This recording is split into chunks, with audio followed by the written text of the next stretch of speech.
Yani biraz ufak da olsa şu biraz büyük.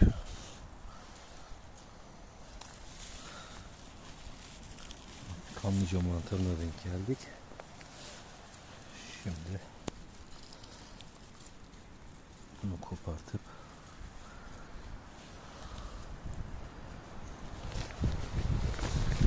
kökünü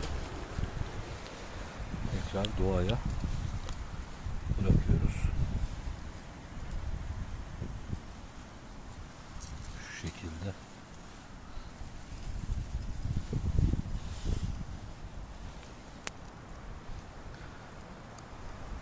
Kanlıca mantarı.